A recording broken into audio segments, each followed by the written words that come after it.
Hello friends, एक रिश्ता मीठा सा फिर से एक बार आपके साथ रेनू ठाकुर। हाँ, तो हम बात कर रहे थे कि रिश्तों की जो छत पड़ती है, मीठे से रिश्तों की जो छत पड़ती है, उनके लिए 4 चीज़ें बहुत ज़रूरी होती है। यूँ तो बहुत सारे बाकी दरवाजे खिड़कियाँ भी ज़रूरी हैं, लेकिन 4 तो बहुत ही ज़रूरी हैं। उनमें से पहला हमने डिस्कस किया था कम्युनिकेशन का, कि आपके रिश्तों की भाषा क्या है, सही है या नहीं है। और वो आपने अभी तक अपनी लिस्टें देखी होंगी, अपने बातचीत करने का तरीका देखा होगा। क्या आप बिल्कुल क्लियर बोलते हैं या गेस वर्क में रहते हैं कि जी इनको गेस कर लेना चाहिए, मुझे इस समय क्या चाहिए, मुझे क्या बुरा लगता है, भाई ये तो इनको अपने आप समझ लेना चाहिए ना, क्या इसको इतनी सी बात भी नहीं समझ आती। तो वो पहला जो रिश्ता एक टिका है, उसकी जो सबसे बड़ी दीवार है वो है कम्युनिकेशन की।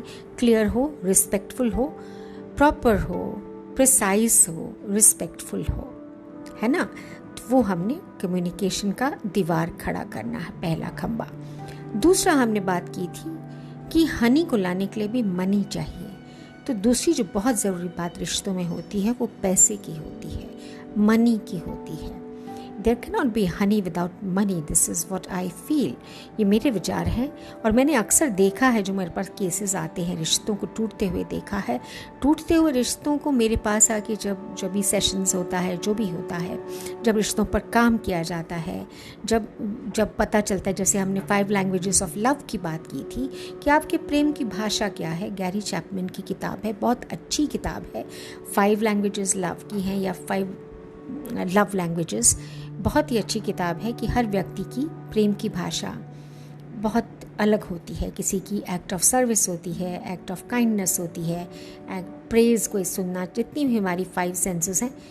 तो किसी को हगिंग करना अच्छा लगता है, किसी को मीठी बातें सुनना पसंद किसी को आपके साथ बैठना पसंद होता है, किसी को होता है कि मेरे लिए इन्होंने टाइम निकाला, मेरे को कोई गिफ्ट दिया, मेरे लिए मेरे काम कर दिए। तो आप अपने पार्टनर का या जिनके साथ भी आपका रिश्ता है, माता पिता, बॉस, कलीग्स, ब्रदर सिस्टर्स या जो भी हैं, उनके साथ देखिए कि उनकी प्रेम की भाषा क्या है, उनके रिश्तों की भाषा क्या है। उन्हें कब लगेगा कि they are loved, they are valued, they are validated, कि उनका आपके जीवन में स्थान है। ठीक है, तो अब हम चलते हैं दूसरा खंबा।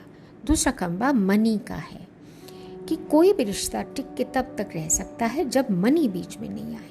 पैसा आता है, या तो इस तरह से आता है कि भाई आप बहुत उड़ाते हैं, आप बचाते नहीं हैं, आपको ज़रा भी परवाह नहीं है, हफ्ता ख़त्म होता नहीं है, महीना शुरू होता नहीं है, 6 तारीख 7 तारीख कम से मैक्सिमम 10 तारीख तक सारा धन उड़ा देते हो। तुम्हारा कोई बजट ही नहीं, तुम्हारा कोई प्लान ही नहीं, तुमको मनी की कोई वैल्यू ही नहीं है। या फिर आपको लगता है कि मुझे इनसे पैसा मांगना पड़ता है। अक्सर मेरे पास ऐसी भी लेडीज़ भी आती हैं और जेंट्स भी आते हैं कि मुझे पैसा मांगते हुए शर्म आती है, मुझे छोटा महसूस होता है।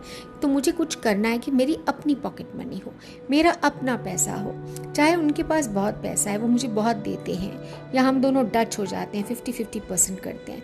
और कभी कभी हमारे रिश्ते क्या होते हैं कि हमारे गुलाबी रंग के चश्मों वाले रिश्ते होते हैं। हम जानते हैं हमारा जो पार्टनर है वो पैसे नहीं कमा रहा है, हम कहते हैं कोई बात नहीं, मैं तो कमा रही हूँ ना, या मैं तो कमा रहा हूँ ना, ये नहीं भी कमाती तो कोई बात नहीं। वो जो कोई बात नहीं है, कुछ सालों के बाद वो अखरने लग जाती है। वो कोई बात नहीं बहुत बड़ी बात हो जाती है।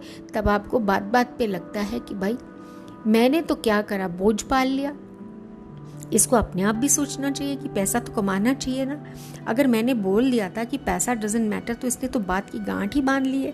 इसको भी तो कोई रिस्पॉन्सिबिलिटी होनी चाहिए। तो पैसा ज़रूर आता है, और वो चश्मे का जो गुलाबी रंग था वो थोड़ा थोड़ा सा उतरने लगता है, गुलाबी से सफ़ेद होने, सफ़ेद के बाद वो ग्रे, ग्रे के बाद वो ब्लैक हो जाता है, फिर रेड विद रेज भी हो जाता है ना। तो वो पैसा ज़रूर आता है बीच में। या फिर होता है कि मेरे पास अपने पैसे होते तो मैं कुछ भी अपनी मर्जी से कर सकता था, कर सकती थी, मुझे पूछ पूछ के करना पड़ता है। तो अगर मनी रिश्तों के बीच में आ रहा है तो दरार ज़रूर पड़ेगी। मुझे तनख्वाह ठीक से नहीं देते हैं, या मुझे पैसा ठीक से नहीं मिलता है, मुझे प्रॉमिस किया गया था इतना धन देंगे, साइन करवा लिए, लेकिन मुझे उतना धन नहीं मिलता है, टाइटल दे दिया है, पैसा नहीं दिया है।